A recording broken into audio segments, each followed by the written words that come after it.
So I got Helena here. She's been helping me with the piwars robot, and we got the controller working on. But Helena, we've been working on something. So what is this? Tell me what we're looking at.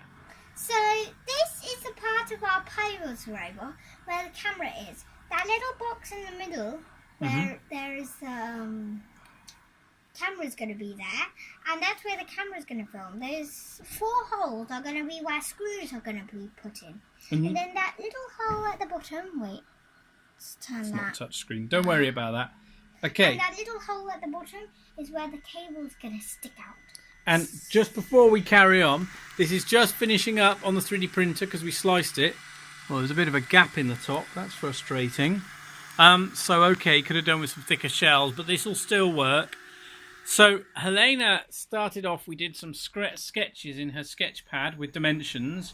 We then used them to make sketches in Fusion, extruded it, we added fillets. There was actually 2 sketches in this, and we now have this part, which is the front plate for the camera. So they're going to have to do more, and Helena's just going to show you what the back should look like. There we are.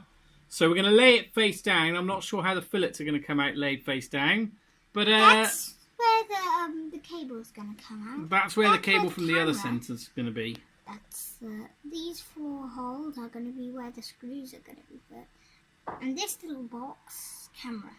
This is where the camera stuff is, then that's where the little camera chip or something. We're going to let this cool off. We're going to try and see how well the camera fits in it, and then based upon that, see if we need to change tolerances for doing the next part that this will bolt onto.